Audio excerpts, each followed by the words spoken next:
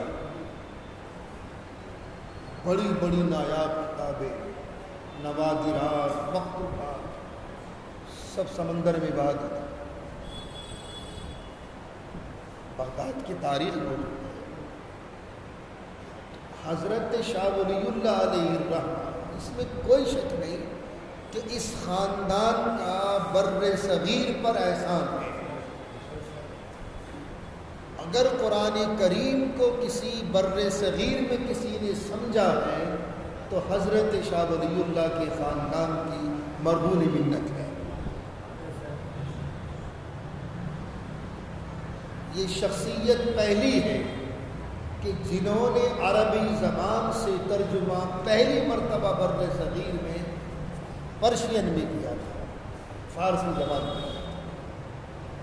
پھر حضرت کے خاندان، حضرت کی اولاد شاہ عبدالعزیز ہیں، شاہ عبدالقادر ہیں، شاہ اسحاق ہیں، شاہ عبدالغنی ہیں، شاہ رفیع الدین رحمۃ اللہ علیہ ہیں، ان لوگوں کی محنت. لیکن ایک وقت ایسا آیا تھا کہ یہاں سے بھی مدارس کا چراغ گل ہو گیا تھا.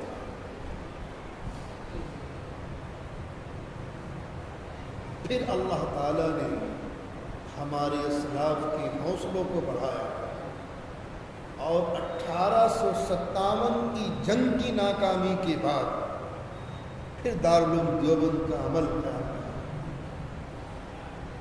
یہ بیان اس مشن کو آگے بڑھا. دوسرا خواب دیکھا علامہ قاسم نانوتوی رحمۃ اللہ علیہ کہ بغداد سے نہر آ رہی ہے، خانہ کعبے کی چھت پر ہے اور آپ سے جسم سے ٹچ ہو کر واپس چلی جاتی ہے. معبرین نے اس کی تعبیر یہ ارشاد فرمائی تھی کہ مسلک حنفیہ کا بر صغیر میں راج ہوگا. مسلک حنفیہ بر صغیر میں نہیں. الحمدللہ میں نے دنیا کے دورے کیے ہیں. 75% دنیا میں مسلک حنفیہ کا راج آج بھی ہے. چاہے ان مسالک کا تعلق عبادات سے نہ ہو لیکن معاملات سے، زراعت سے ہے، کھیتی باڑیوں سے ہے، عدالت سے ہے. آج بھی بہت سی عدالتوں میں، دیگر ملکوں میں زراعت سے لے کر معاملات تک، نکاح سے لے کے طلاق تک مسلک حنفیہ کا سہارا لیا جاتا ہے. حالانکہ تشدد نہیں ہمارے یہاں، 4 ائمہ برحق ہیں، اس میں کوئی دو رائے نہیں. آپ اس کو بھی پکڑے مضبوطی کے ساتھ. لیکن خدا کا شکر ہے بر صغیر میں حنفیہ ہیں اور مسلک حنفیہ کو ہی فروغ ہوتا ہے اور انشاءاللہ قیامت تک ہوتا رہے گا.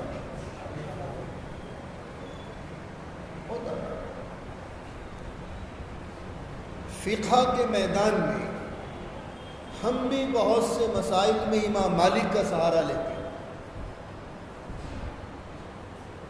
بہت سے مسائل میں امام احمد کا سہارا لیتے ہیں، امام شافعی علیہ الرحمہ کا سہارا وہ بھی ایسے لیتے ہیں سہارا. جب ان کے پاس کوئی صورت نہیں ہوتی نکلنے کی تو مسلک حنفیہ کا سہارا. لیکن 4 ائمہ برحق ہیں اس امت کے، اور 4 ائمہ سے ہمارے آقا کی سنت زندہ ہو.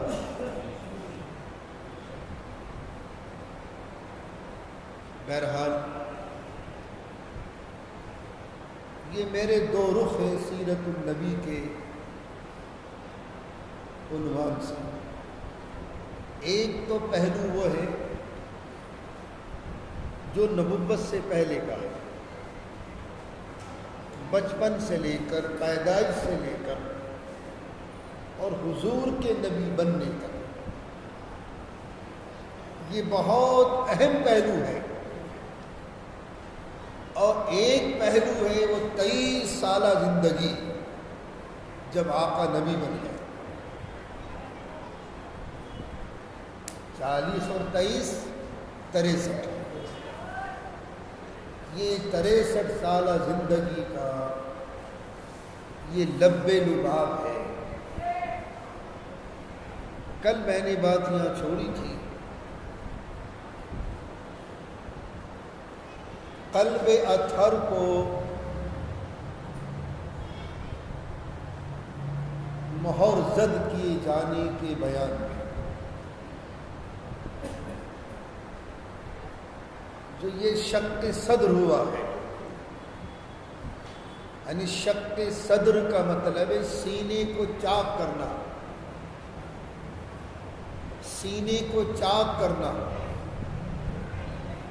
اور دوسرا مطلب اپنے کوڈ ورڈوں میں سمجھو اوپن ہارٹ سرجری۔ یہ جملہ جلدی سمجھ میں آ جائے گا آپ کے۔ تو شق صدر یعنی سینے کا چاک کرنا، اور اپنے محاورات میں سمجھو اوپن ہارٹ سرجری۔ یہاں اصحاب سیر نے جو بحثیں کی ہیں کہ آیا وہ نبوت کی جو مہر تھی اس کا لگنے کا وقت کیا تھا، کس وقت وہ مہر نبوت لگی ہے حضور پاک علیہ الصلاۃ والتسلیم کے دونوں کندھوں کے بیچ میں، کون سا وقت تھا؟ سب سے پہلے تو آپ یہ ذہن نشین فرما لیں، جس وقت میں حضرت حلیمہ دوسری مرتبہ 2 سال کے بعد ٹائم بڑھا کر حضرت آمنہ کی خوشامد کر کے پھر لے گئی اپنے یہاں پر، اسی وقت میں شق صدر ہوا ہے، سینے کو چاک کیا گیا۔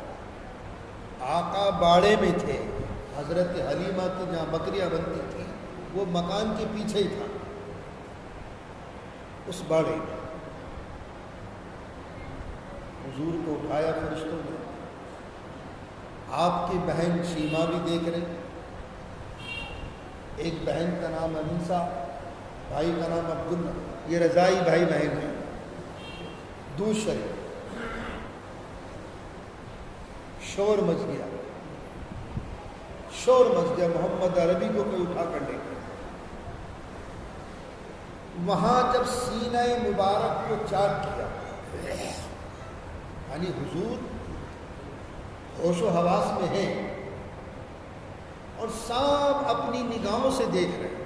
یہاں تو اگر اوپن ہارٹ سرجری ہوتی ہے تو کتنا تام توڑا ڈاکٹروں کے ساتھ میں لگا رہتا ہے،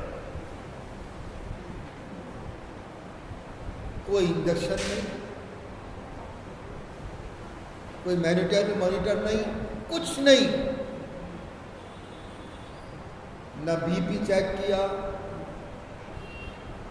نہ شوگر چیک کری، کچھ نہیں۔ حضور فرما رہے ہیں کہ مجھے لٹایا، جبکہ میرے آقا 9 مہینے کی عمر میں عربی زبان پر اتنا کمانڈ ہو چکی تھی کہ فصاحت و بلاغت کے تمام معیار کو آقا نے کراس کر دیا تھا۔ 9 ماہ کی زبان، حضرت حلیمہ فرما رہی کہ 9 مہینے میں میرا بچہ اتنی فصیح عربی بولنے لگا کہ بڑے بڑے فصحا بلاغا، اور یہ تو ماننا پڑے گا یہ قرآن کریم کی جو زبان ہے یہ شہری زبان نہیں ہے، یہ بادیاں نشینوں کی زبان ہے، گاؤں والوں کی زبان ہے۔ چونکہ اس زمانے میں، جس زمانے میں قرآن کریم کا نزول شروع ہوا ہے مکے میں، سن 610 عیسوی سے لے کر سن 632 عیسوی تک یہ زمانہ نزول ہے قرآن کریم کا۔ اس وقت میں مکہ ورلڈ ٹریڈ سینٹر بن چکا تھا، تجارتی مرکز۔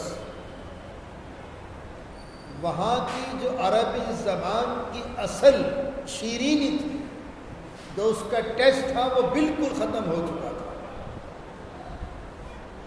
ہاں، گاؤں میں عربی زبان خالص باقی تھی،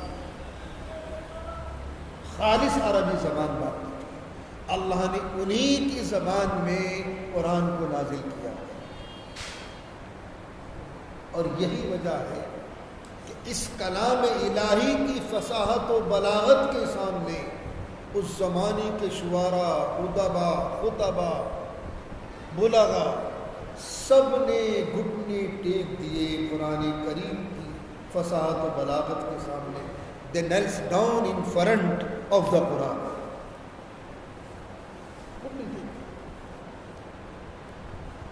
تو 9 ماہ کی عمر شریف ہمارے آقا کی، اور زبان میں فصاحت اور بلاغت، یعنی حضرت حلیمہ خود دنگ رہ جاتی تھی جب ہمارے آقا عربی بولتے تھے۔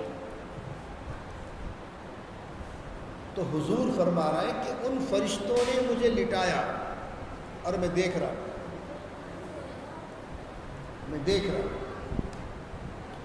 اور یہاں سے لے کر ناف تک میرے سینے کو چیر دیا،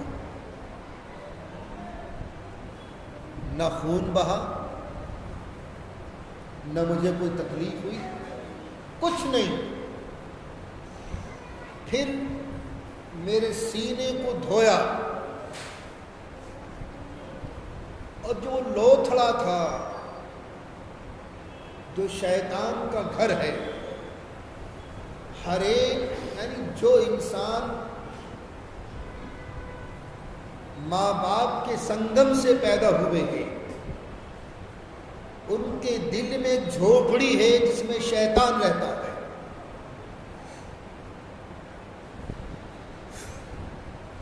اس میں شیطان ہے، اور شیطان یہیں سے وسوسے ڈالتا ہے اور گناہ کراتا ہے۔ اس جھوپڑی کو نکالا میرے دل سے، حضور فرما رہا ہے، میرے سینے سے وہ لوتھڑا نکال دیا۔ یہ اس وقت کا واقعہ نہیں جب معراج ہو رہی ہے۔ شق صدر ہمارے نبی کا 4 مرتبہ ہوا ہے۔ یہاں تو ایک ہی اسٹینڈ پڑ جائے تو میاں معاملہ ختم۔ 3 جھٹکے کون سنبھالے گا؟ وہ تو 4 مرتبہ اوپن ہارٹ سرجری حضور کی۔ یہاں مسئلہ مہر نبوت کا ہے۔ اور ایک بات یاد رکھیں،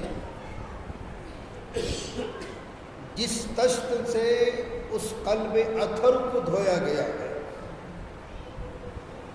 اسی طشت سے تمام نبیوں کے سینے کو دھویا گیا، اسی طشت سے۔ لیکن ہمارے آقا کے علاوہ جتنے انبیاء علیہ نبینا علیہ الصلاۃ والتسلیم کے سینے کو دھویا، وہ باہر سے دھویا ہے۔ سینہ چاک کرنے کی فضیلت ہمارے آقا کے ساتھ، ہمارے آقا کے ساتھ۔ علاوہ ازیں جتنے پیغمبر آئے سب کے دھلے سینے، وہ سینہ مبارک کا سب کا دھلا ہے، لیکن باہر سے۔ اور وہی طشت آتی رہی سارے نبیوں کے پاس، لیکن ہمارے نبی کے سینہ مبارک کا کو چاک کر کے اس لوتھڑے کو نکالا، اور وہ طشت آج بھی موجود ہے۔ بتاؤں گا بیچ میں، تھوڑی سی تشنگی رکھوں آپ میں، بیچ میں بتاؤں گا۔ وہ طشت آج بھی موجود ہے۔ بہرحال حضور صلی اللہ علیہ وسلم ارشاد فرما رہے ہیں، میرا سینہ چاک ہے۔ اور اس لوتھڑے کو نکالا. لوتھڑے کو نکالنے کے بعد پھر مہر نبوت لائے اور اس مہر نبوت میں اتنی شعائیں تھیں، اتنی چمک دمک تھی کہ کسی کی آنکھیں نہیں ٹک سکتی تھی. عجیب شعائیں اس میں نکل رہی تھی اور میرے دونوں کندھوں کے بیچ میں رکھا. پھر میرے سینے کو پیک کر دیا، سینہ صحیح سالم. پھر مجھے اٹھایا میرا پیر ہلا کے، اور ان فرشتوں نے اپنے سینے سے مجھے لگایا اور پھر دعائیں دی میرے حق میں. ان فرشتوں نے دعائیں دی. اس کے بعد آقا ارشاد فرما رہے ہیں، اس پہلے مرحلے کو طے کرنے کے بعد اللہ نے میرے قلب میں چھوٹوں کی شفقت اور بڑوں کا ادب معجزاً فرمایا. اس دن سے ہمیشہ دل مائل ہوتا تھا چھوٹوں پر شفقت کروں، بڑوں کا ادب کروں. میں نے بتایا تھا پچھلی نشستوں میں، ادب اسلام کا ایک اہم شعبہ ہے. ادب کرو گے تو ادب ہوگا. با ادب با نصیب، بے ادب بے نصیب. تو آقا فرما رہے کہ اس دن سے میری طبیعت مائل، ہاں کہ 4 سال کی عمر ہے، 2 سال کی عمر ہے، 3 سال کی عمر ہے، کہ اس دن سے میرے دل میں داعیہ قدرتی پیدا ہو گیا کہ ہمیں چھوٹوں کی طرف شفقت اور بڑوں کا ادب. یہ تعلیم ہے میرے آقا کی نبی بننے سے پہلے کی جو سیرت ہے.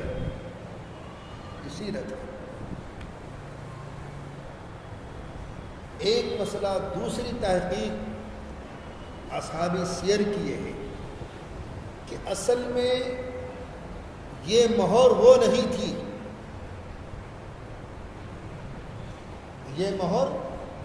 تھی، بلکہ آپ نے دیکھا ہوگا کہ جب سرکاری کاغذات کمپلیٹ ہو جاتے ہیں تو اسے لفافے میں پیک کر کے پھر اس کو اوپر سرکاری مہر لگ جاتی ہے. اب اسے سرکاری کوئی کھولے گا آدمی، یہ سرکار کی مہر لگ گئی. اس کا مطلب یہ بیان کیا اصحاب سیر نے، اللہ رب العزت والجلال نے جو تشت میں جو کچھ بھی علوم تھے،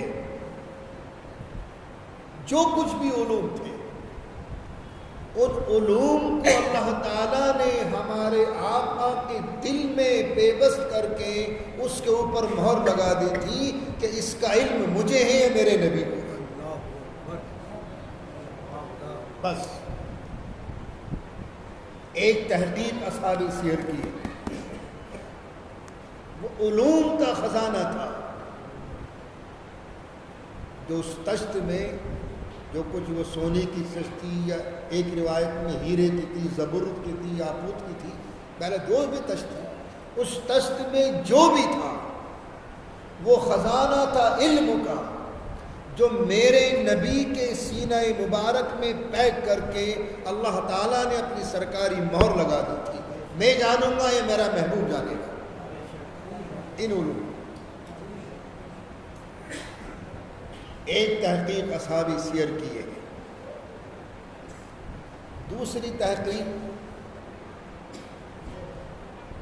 مہر نبوت کیا پیدائشی تھی یا بعد میں لگائی گئی؟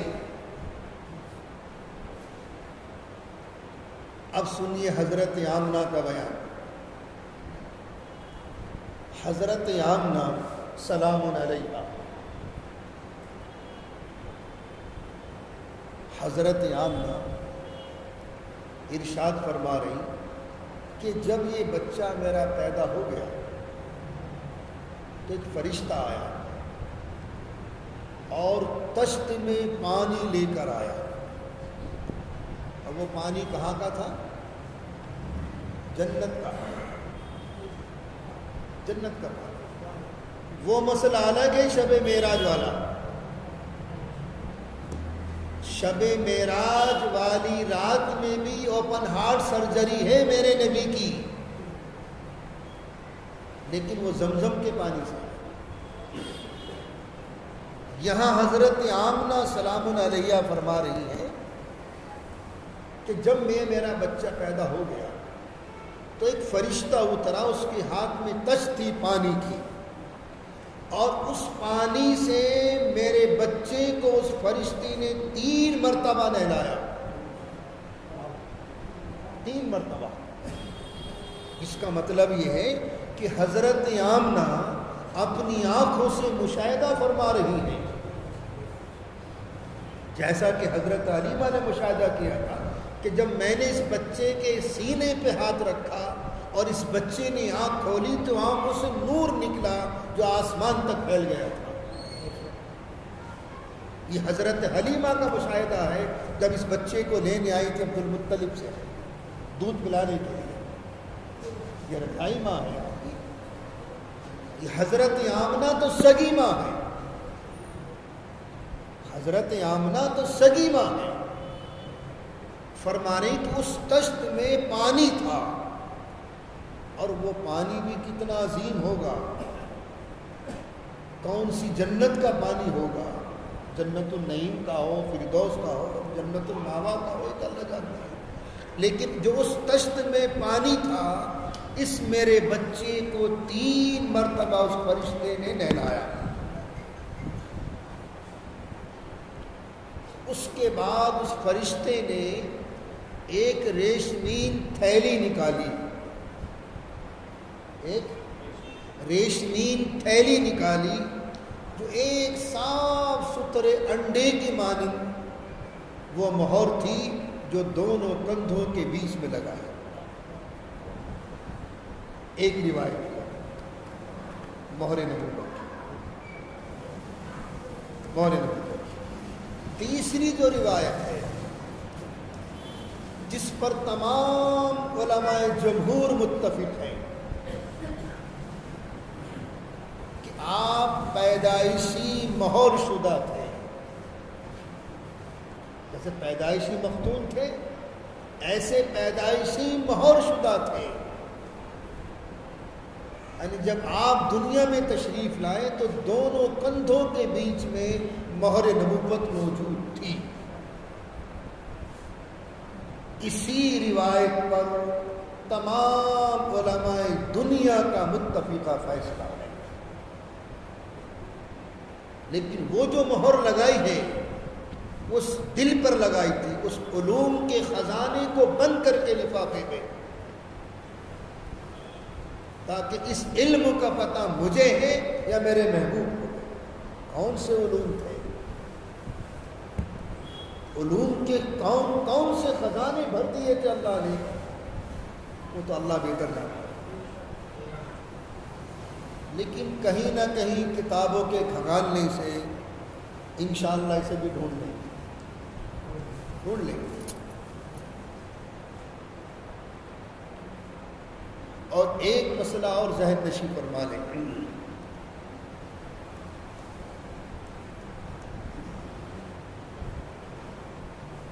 در منصور کی جو روایت ہے اور حضرت سیدنا امام احمد بن حنبل رحمۃ اللہ علیہ کی مسند سے، اور در منصور جانتے ہیں آپ شیخ جلال الدین سیوطی رحمۃ اللہ علیہ کی تفسیر کا نام ہے۔ وہ تشت کہاں ہے اور اس میں بہت سے انبیاء علی نبینا علیہم الصلاۃ والتسلیم کے تبرکات بھی ہیں، یہاں تک کہ بہت سے نبیوں کے کپڑے بھی ہیں، جوتیاں بھی ہیں، توریت بھی ہے۔ وہ سکینہ تابوت، جو تابوت سکینہ جو کہتے ہیں، وہ تابوت کے اندر یہ تمام تبرکات موجود ہیں جو بنی اسرائیل کے نبیوں کے پاس ہیں۔ اور یہ جو طالوت اور شمویل علیہ الصلاۃ والتسلیم گزرے ہیں، یہ معلوم ہے کون ہے؟ حضرت یوسف علیہ السلام کے جو بھائی تھے بنیامین،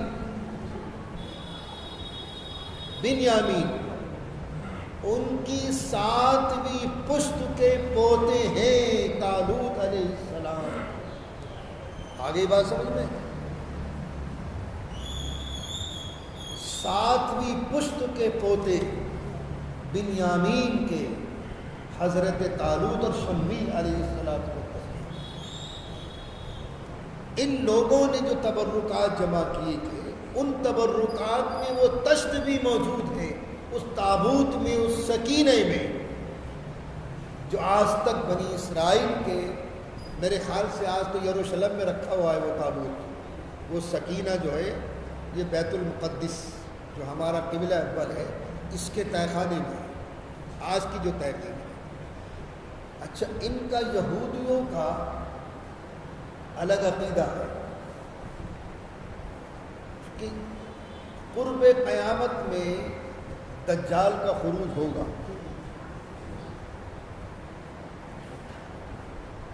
اور اس وقت کے جو ٹاپ کے سائنٹسٹ یہودی ہوں گے 70,000 وہ اس کا ساتھ دیں گے. تو ان کا عقیدہ یہی ہے کہ یہ جب یہ دیوار گریا ٹوٹے گی، جب یہ دیوار گریا ٹوٹے گی تو اس کے اندر سے وہ نکلے گا. یہ ان کا عقیدہ ہے یہودیوں کا، یہ ان کا عقیدہ ہے.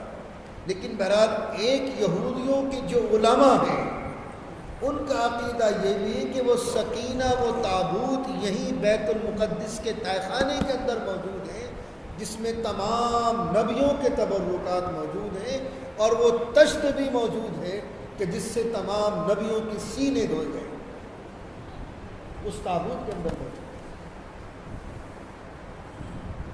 بہرحال در منصور نے جو روایت لے کر آئے ہیں امام احمد بن حنبل کی مسند سے، ایک مرتبہ حضرت سیدنا ابی بن کعب، جانتے ہیں کون ہے؟ سید القراء، صحابہ میں قاریوں کی جماعت میں ٹاپ کے قاری، بہترین قرآن پڑھنے والے، یعنی ان کے قرآن کی تلاوت پر اللہ بھی شہدا تھا. ابی بن کعب کی تلاوت پر اللہ بھی قربان تھا، اتنا بہترین قرآن پڑھتے تھے. یہاں تک کہ روایات ملتی ہیں کہ حضور پاک صلی اللہ علیہ وسلم رات کو راؤنڈ پر نکلتے تھے، اور حضرت ابی کے جب یہ رات کے صحابہ تہجد کے پابند تھے. ارے میاں، صحابہ کی تو کوئی پیروں کی دھول بھی نہیں ہو سکتا قیامت تک. ایک میرا آرٹیکل آ رہا ہے مقام صحابہ کے نام سے، کسی اخبار میں آئے گا انشاءاللہ، اور ایک اسلام میں عورت کا مقام. یہ دونوں مضمون میں نے بھیج دی ہے، جو بھی بھیج دیں. غالباً اخبار صحافت میں شاید آتا ہے مضمون میرا. بہرحال تو حضرت ابی بن کعب جب رات کو کلام پاک پڑھتے تھے تہجد میں تو میرے آقا جا کر چھپ کر سنتے تھے، اتنا بہترین قرآن پڑھتے ہیں. یہاں تک کہ ایک موقع پر جبرائیل آئیں اور فرمایا یا رسول اللہ ابی سے کہیں کہ قرآن پڑھیں، ابی کو بلاؤ قرآن سنو. اللہ نے آپ کو بھی اور ابی کو بھی سلام کہا، اور اللہ چاہتا ہے کہ میرا محبوب میرے اس بندے سے قرآن سن. اتنا بہترین قرآن پڑھنے والے. آج دیکھیے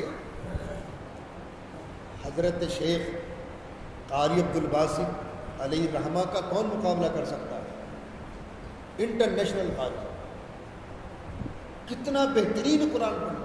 آج بھی ان کی آڈیو کیسٹس ہیں، ویڈیو کیسٹس کی ان کی آپ سنیں گے بے ساخت آنکھوں سے آنسو جاری ہو جائے گا. آج بھی ان کی آواز میں اتنا درد ہے. بہترین قاری.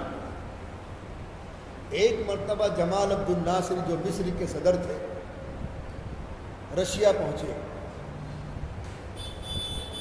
تو رشین میں کمیونزم کا دور شروع ہو چکا تھا.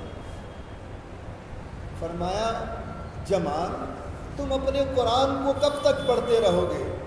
یہ ہماری کمیونزم کی کتاب پڑھو، اس کو فالو کرو، اس کو پھیلاؤ۔ تمہارے قرآن میں کیا ہے؟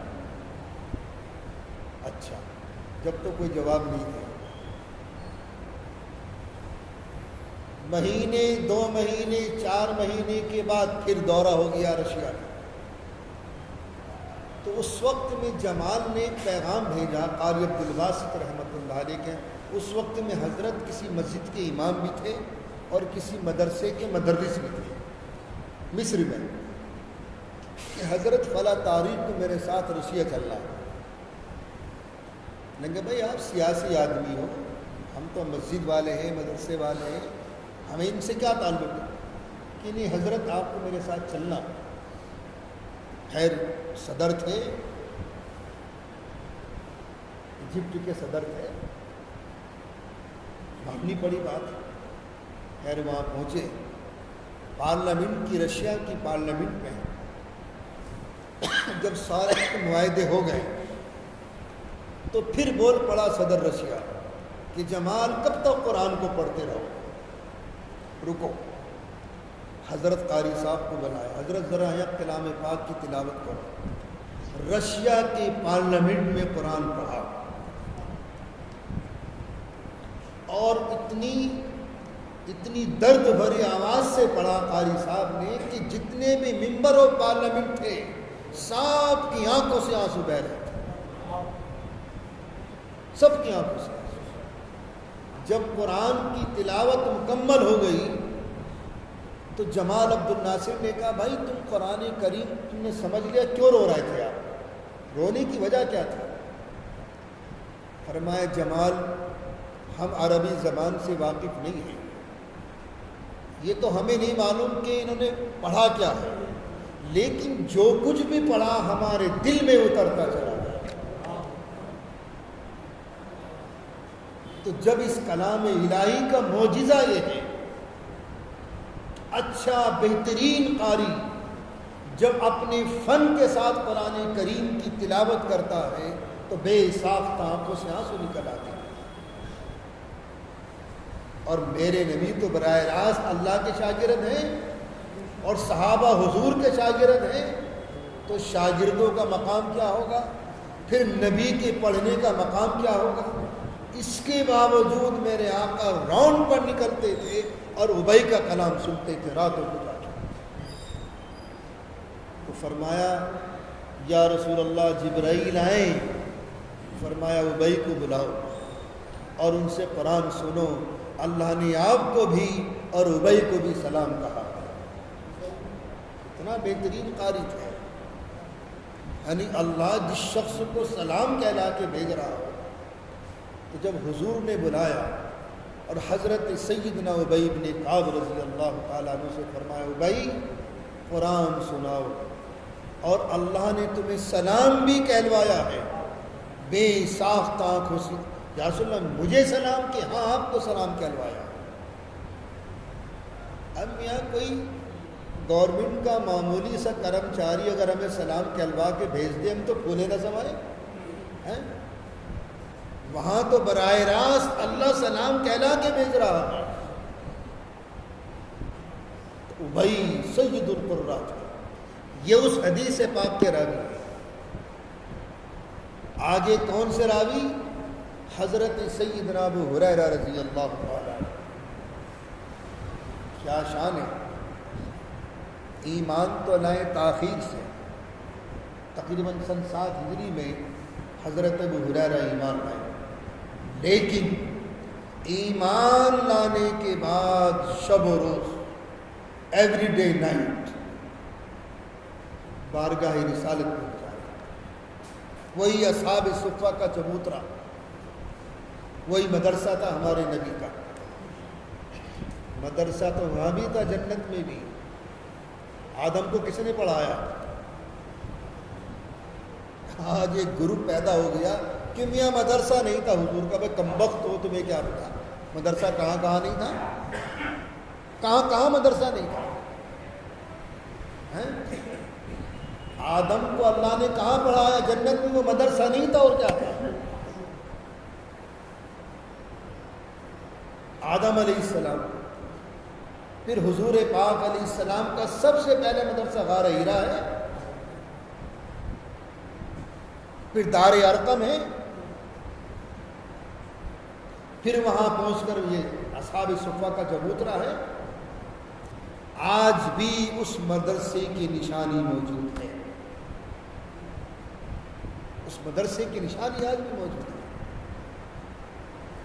بہرحال حضرت ابو ہریرہ ایمان لانے کے بعد صحابہ کی جو محدثین کی جماعت، یہ بیٹھے علماء اکرام، صحابہ کی جو محدثین کی جماعت ہے ان میں صف اول میں آپ کا نام آتا ہے، حضرت سیدنا ابو ہریرہ رضی اللہ عنہ۔ اب دونوں راویوں کا موازنہ کیجیے۔ ایک دن حضرت سیدنا ابو ہریرہ رضی اللہ تعالیٰ عنہ حضور پاک علیہ الصلاۃ والتسلیم کی بارگاہ میں موجود تھے، بارگاہ رسالت میں۔ ایک ولولہ، ایک شوق، ایک جذبہ پیدا ہوا، یار حضور سے وہ باتیں پوچھو جو نبی بننے سے پہلے تھی۔ نبی بننے سے پہلے کیا کیا حالات حضور پر گزرے۔ تو حضرت سیدنا ابو ہریرہ رضی اللہ تعالیٰ عنہ نے ارشاد فرمایا، یا رسول اللہ، ایک سوال کرنا چاہتا ہوں۔ اب صحابہ کے سوال بھی بڑے امپورٹنٹ ہوتے تھے۔ قربان جاؤ ان کی ذہانت پر، ان کے علم و عمل پر، اور ایک ٹکڑا بھی یاد رکھیں، شاید ذہن نشیں ہو جائے۔ آقا نے کبھی یہ ارشاد نہیں فرمایا کہ میری حدیث پر عمل کرو۔ قرآن و سنت، قرآن و سنت، سنتی و سنت خلفاء الراشدین المہدیین، قرآن اور سنت، قرآن اور سنت، اس پر عمل کرو۔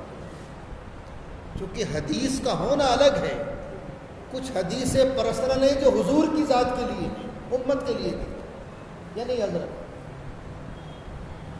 بھائی آقا نے تو بحالت مجبوری ایک مرتبہ کھڑے ہو کر پیشاب کر دیا تھا، تو کیا اس کو سنت سمجھیں گے آپ؟ کون سے حالات تھے، کون سی پیچیدگیاں تھی، محدثین نے کلام کیا ہے، بخاری اور مسلم کی روایت موجود ہے، کیا مجبوریاں تھی حضور کے ساتھ، تو آپ اس کو سنت کہہ سکتے ہیں؟ نہیں، حدیث ہے، حدیث ہے بے شک۔ حضور نے تو روزے کی حالت میں اپنی بیویوں کا بوس و کنار بھی کیا ہے، حدیث ہے۔ تم کرو گے تو کفارہ واجب ہوگا روزانہ تم پر، تو حدیث ہے۔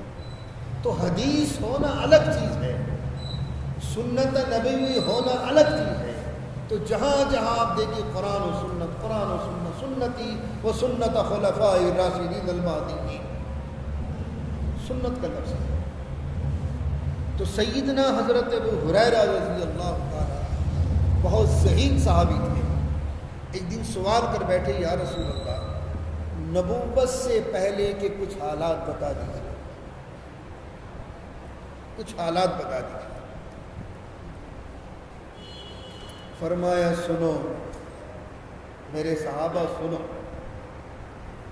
اس روایت میں 3 فرشتوں کا ذکر ہے، 3 فرشتے، کہ جب میری عمر 10 سال کی تھی، ایک روایت میں 20 سال بھی ہے، لیکن 10 سال کی روایت یہ زیادہ امپورٹنٹ ہے۔ تو 3 فرشتے آئے اور مجھے اٹھا کر لے گئے اور میرے سینے کو چاک کیا،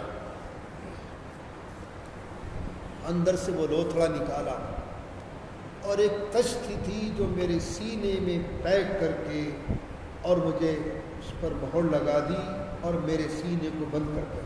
نہ کوئی تکلیف ہوئی، نہ میرا خون نکلا، نہ خون، کچھ نہیں، اور پیر ہلایا، میں کھڑا ہو گیا۔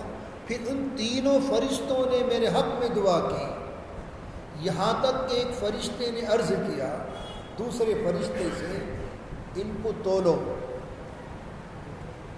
ان کے مقابلے میں ان کے 10 امتی رکھو، آقا بھاری۔ پھر فرمایا 100 رکھو تو آقا بھاری، پھر فرمایا 1000 رکھو تو آقا بھاری۔ تو تیسرے نے فرمایا یہ اتنی عظیم شخصیت ہونے والی ہے کہ پورے عالم کے انسانوں پر یہ بھاری رہے گی، پورے عالم کے انسانوں پر یہ بھاری رہے گی۔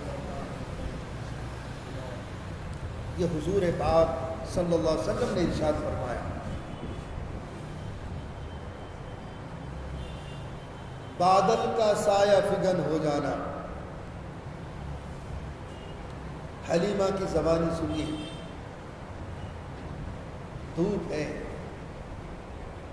اور کبھی کبھی ایک واقعہ ملتا ہے، حضرت شیمہ جو آپ کی رضائی بہن بھی ہیں اور اولاد کی طرح پالا بھی ہے بھائی کو، حالانکہ حضور چھوٹے عمر میں لیکن اولاد کی طرح پالا بھی، تو کبھی کبھی حضور ماں کی نگاہ سے بھی دیکھتے تھے شیمہ۔ کسی موقع پر آئی ملنے جب نبی بن گئے آپ، کسی موقع پر آئی ملنے، بڑھیا ہو چکی تھی، کمر ٹیڑھی ہو چکی تھی، تو صحابہ سے فرمایا کہ میں حضور سے ملنے آئی ہوں، اور یوں کہہ دینا کہ ان کی رضائی بہن ہے شیمہ۔ اب حضور کا بھی بچپن تھا، کتنے برس کے بعد آئی ہوگی ملنے، اور ان کا بھی بچپن، کیا کچھ بڑی ہوں گی ان سے، حضور کا 10-5 سال بڑی ہوں گی، لیکن میں بڑھاپے کا عالم تھا۔ فرمایا شیمہ میں آپ کا بھائی ہوں، کوئی نشانی بتاؤ میرے بھائی ہونے کی۔ صحابہ نے پہنچا دیا خیمے میں۔ اب دونوں بھائی بہن میں مذاکرہ ہو رہا کہ اگر میں آپ کا بھائی ہوں اور تم میری شیمہ بہن ہو، رضائی بہن، تو کوئی نشانی بتاؤ۔ فرمایا محمد یا رسول اللہ، آپ کو یاد ہے بچپن میں آپ نے میری کمر میں کاٹ لیا تھا، یہ نشان آج بھی موجود ہے۔ بچپن میں کھیلتے کھیلتے آپ نے میری کمر میں کاٹ لیا تھا، یہ نشان تمہارے دانتوں کے آج بھی موجود ہے۔ حضور اٹھے، سینے سے لگایا اور اپنی چادر پہ بٹھا لیا۔ او میری بہن، او میری بہن۔ تو شیمہ بھی موجود ہے، عبداللہ بھی موجود ہے، انیسہ بھی موجود ہے، حضرت حلیمہ بھی موجود ہے۔ فرمایا کہ دھوپ ہے، چلچلاتی دھوپ، یہ کیا عمریں ہوتی ہیں؟ 5-6 سال کی عمر۔ میں نے کل بتایا تھا کہ جب حضرت حلیمہ حضرت آمنہ کی امانت کو واپس کرنے آئی اور پھر حضور گم ہو گئے مکے کے بالا حصے سے، وَوَجَدَكَ ضَالًّا فَهَدَىٰ، یہ تفسیر ہے اس جملے کی، جب آپ گم ہو گئے تھے۔ مفسرین نے یہاں تک بتا دیا کہ یہ تفسیر اسی آیت کریمہ کی ہے۔ جب گمشدگی ہو گئی تھی 5-6 سال کی عمر میں، وَوَجَدَكَ ضَالًّا فَهَدَىٰ، ہم نے راہ دکھائی جب آپ راستہ بھٹک گئے تھے۔ کیونکہ ضال کا ترجمہ ہم گمراہ نہیں کر سکتے، کیونکہ اصل میں عربی میں ایک جملہ میں سمجھا دوں آپ کو، لفظ ذلیل ہے، ذلیل ہے نہیں، اردو میں ترجمہ کمینے کا آئے گا، ذلیل کا ترجمہ کمینہ، اور عربی میں کمزور۔ غزوہ بدر کی جو آئے تھے نا کہ تم کمزور پڑ گئے تھے، ہم نے فرشتے بھیجے، تو وہ ذلہ کے معنی ذلیل کے نہیں ہیں، ورنہ ایمان خطرے میں اگر یہ تفسیر کر دیا آپ نے اس کی، ایمان خطرے میں ہے۔ وہاں ذلیل کے معنی کمزور کے ہیں۔ یہی تو ہے کہ آج کل عربی زبان کے 2-4 لفظ سیکھ لیے، 2-4 اردو کے، اور قرآن کریم کے مفسر بن گئے، مفسر بن بیٹھے۔ وہاں ذلیل کا ترجمہ کمزور کا ہے، اور اردو زبان میں ذلیل کا ترجمہ دونوں ایک ہی لفظ ہے، املا دونوں کا ایک ہے. کیوں حضرت؟ املا دونوں کا ایک ہے، وہاں بھی زال ہے وہاں بھی زال ہے. لیکن اردو زبان میں ذلیل کے معنی کیا ہے؟ کمینہ، پلے درجے کا کمینہ، کندہ ناتراش. اور عربی زبان میں ذلیل کے معنی کیا ہے؟ کمزور. جہاں جہاں قرآن کریم نے لفظ ذلیل کو بیان کیا ہے وہاں کمینہ نہیں، العیاذ باللہ، وہاں کمزور کمزور کمزور. یہ ہے قرآن کریم کی گتھیاں جو کسی کی سمجھ میں نہیں آتی. کہاں عربی کا، تو وہاں صحابہ کو ذلیل نہیں کر سکتے. وہاں ترجمہ کریں گے جب کمزور پڑ گئے میرے صحابہ، جب اللہ کے بندے کمزور پڑ گئے تو پھر مدد خداوندی آئی. تو وہاں ذلیل کے معنی کمزور کے ہیں، اور اردو زبان میں ذلیل کے معنی کمینے کے ہیں. وَوَجَدَكَ ضَالًّا فَهَدَىٰ، ہم یا وہ ترجمہ نہیں کر سکتے جو آج کل اناڑی کر کے بھاگ جاتے ہیں، ایمان خطرے پہ. گمراہ کا ترجمہ نہیں کر سکتے. نبی تو کبھی گمراہ ہو ہی نہیں سکتا، وہ تو اس کے ساتھ تو ہم وقت اللہ تعالیٰ کی توجہات مرکوز ہیں. نبی بننے سے پہلے بھی اللہ کی کسٹڈی میں رہتا ہے نبی، تو کیسے گمراہ ہو سکتا ہے؟ تو اس لیے ترجمہ پڑھو بہت سوچ سمجھ کے پڑھو، ترجمہ کرو تو بہت سوچ سمجھ کے کرو. ذرا سی زبان ہلنے میں ایمان خطرے میں آ سکتا ہے. تو ذلیل وہ بھی لفظ ہے، ذلیل وہاں بھی ہے قرآن میں، وہاں ترجمہ اور ہے یہاں ترجمہ اور ہے. فرق کیا ہے کہ وہ عربی زبان کا ذلیل ہے اور یہ اردو زبان کا ذلیل ہے، یہ فرق ہے. بہرحال حضرت حلیمہ فرما رہی کہ میرا بچہ، دیکھا میں نے دھوپ چلچلاتی ہوئی ہے، میں بھاگی لپک کے، ہائے میرا بچہ، ہائے میرا بچہ دھوپ میں.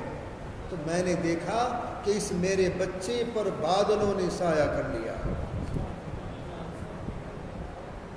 5-6 سال کی عمر، 5-6 سال کی عمر، سایہ فگن. کیونکہ آقا بہت عظیم شان شخصیت آنے والی تھی، اسی شان و شوکت کے ساتھ اللہ نے آپ کو پلوایا ہے.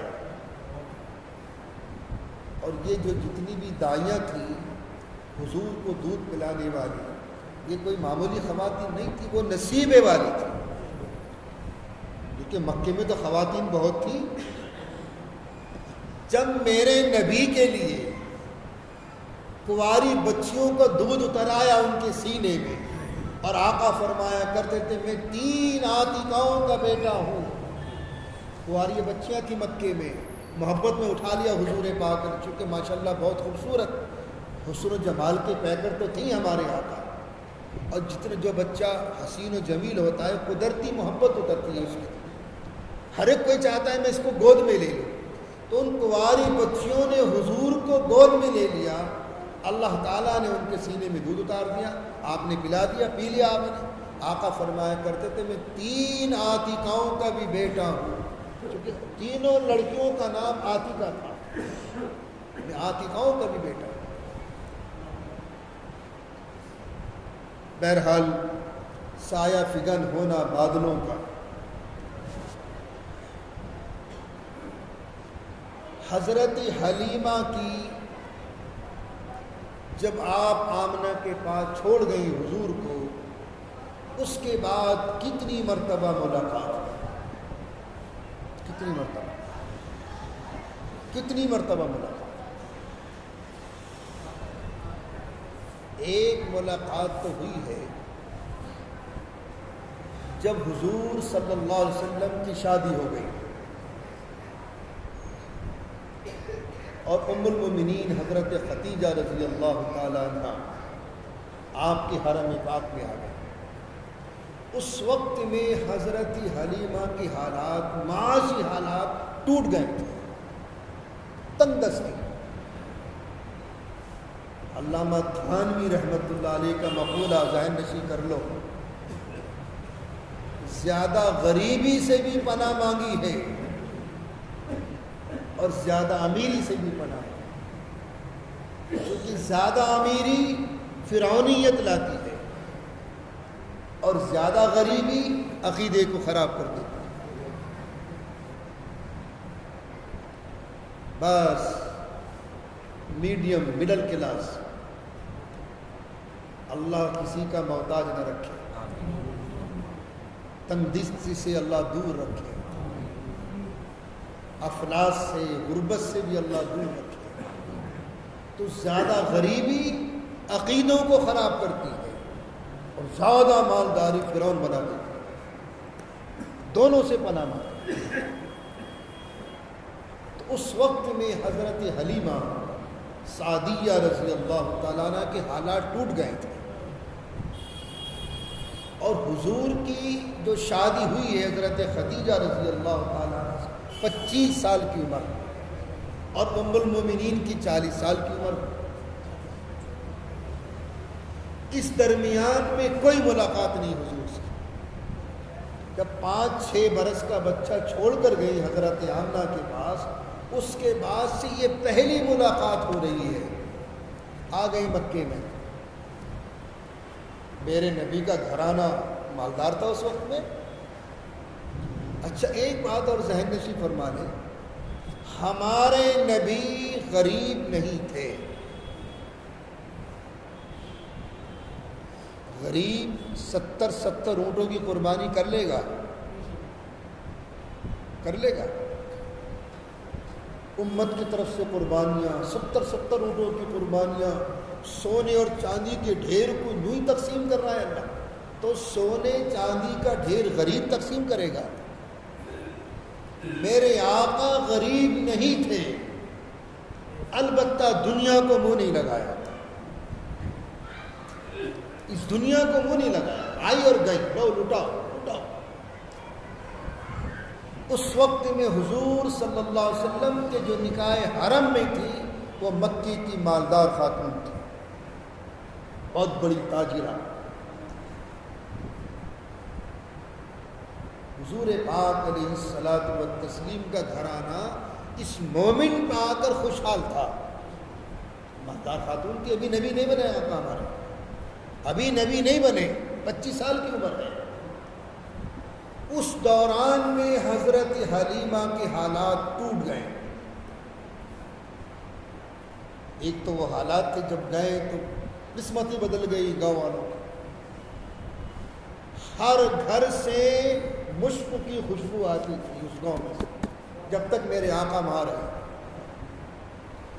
ان حالات کے ٹوٹے ہوئے جو برداشت نہ ہو سکا، فاقہ، تنگدستی، غربت، تو ڈھونڈتے بھالتے تلاش کرتے کرتے ابا حضور بھی، حضرت شیمہ بہن بھی، اور حضرت حلیمہ والدہ بھی، کیونکہ حضرت حلیمہ کے خامد رضائی باپ ہیں حضور کے، حضرت حارث بن عبد العزیٰ رضی اللہ عنہ، یہ تینوں آئے اور معلومات کی۔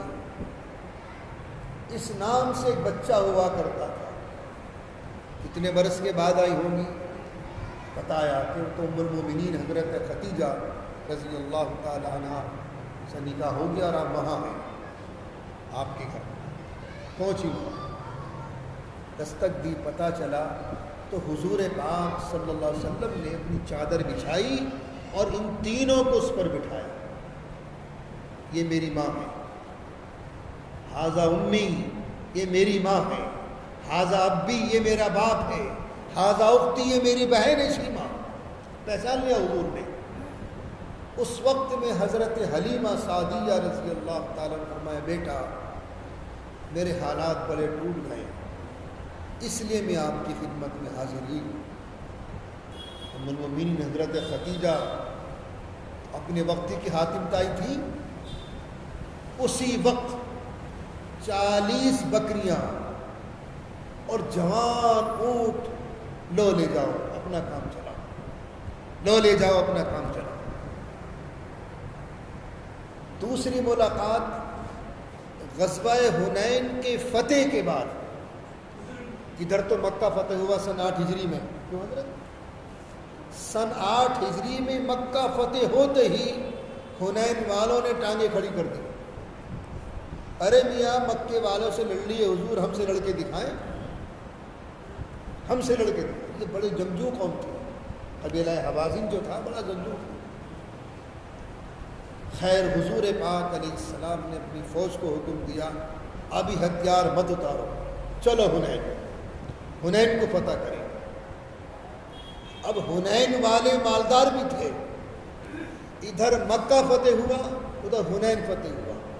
حنین میں اتنی فتوحات اور اتنا مال غنیمت آیا تھا کہ ایک ایک صحابی، ایک ایک فوجی کے حصے میں 100 اونٹ، 100 اونٹ، سارے صحابی مالدار ہو گئے. تو جس وقت میں قبیلہ حوازن میں آپ اس مال غنیمت کو اس وادی میں تقسیم فرما رہے تھے، اس وقت میں بھی یہ تینوں چاروں حضور پاک علیہ الصلاۃ والتسلیم سے ملنے آئے تھے. حضرت حلیمہ بھی، حضرت شیمہ بھی، حضرت عبداللہ بھی، اور آپ کے والد حضرت حلیمہ کے خامن حضرت حرس، دو سب کے سب ملنے آئے جب بھی آپ نے چادر بچھا دی. اور اس چادر کے بچھانے کی سنت کو خلیفہ ثالث تک، خلیفہ دوم تک زندہ رکھا گیا. حضرت حلیمہ کی عمر کتنی ہوئی یہاں تو اصحاب سیر خاموش ہیں، لیکن حضرت شیمہ نے بہرحال ایک لمبی عمر پائی ہے. ایک روایت میں حضرت حلیمہ بھی دور فاروقی تک زندہ رہی ہے. اللہ نے آپ کی عمر میں اتنی برکت دی کہ حضرت حلیمہ سعدیہ بھی دور فاروقی تک زندہ رہی ہیں. ایک روایت میں آتا ہے کہ حضور پاک علیہ الصلاۃ والتسلیم کے وصال کے بعد جب حضرت حلیمہ مدینہ پہنچی ہیں اور پتہ چلا حضرت سیدنا ابوبکر صدیق رضی اللہ تعالیٰ عنہ کو کہ حضور کی والدہ آئی ہیں، رضائی والدہ آئی ہیں، تو جس طریقے سے حضور کو دیکھا تھا اپنی ماں کے لیے چادر کو بچھا دینا، وہی سنت کو زندہ کیا حضرت ابوبکر نے بھی، کہ جیسے حضرت حلیمہ وہاں پہنچی ہیں تو صدیق اکبر نے بھی آپ کے لیے اپنی چادر بچھا دی. اسی سنت کو زندہ کیا حضرت سیدنا عمر بن خطاب رضی اللہ تعالیٰ عنہ نے. اس کا مطلب ہے کہ دور فاروقی تک زندہ رہی ہیں، حضور کے وصال کے بعد بھی دور فاروقی تک زندہ رہی ہیں. تو دور فاروقی میں جب حضرت حلیمہ پہنچی ہے مدینہ طیبہ، تو جس طریقے سے حضرت عمر نے حضور کو اپنی رضائی ماں کے لیے چادر بچھاتا ہوا دیکھا تھا، جس طریقے سے حضرت صدیق اکبر کو دیکھا تھا، اسی شان سے حضرت عمر نے بھی ان کے استقبال کے لیے، ان کے احترام کے لیے، ان کی عزت و شرف کے لیے اپنی چادر بچھائی اور حضرت حلیمہ کو اپنی چادر پہ بٹھایا. یہ تاریخ ہے حضرت حلیمہ سعدیہ رضی اللہ تعالیٰ. کل کا جو عنوان ہے حضرت آمنہ کے بعد حضرت ام ایمن کی قربانی، انشاءاللہ اس کی تفصیل کل کے درس میں آئے گی.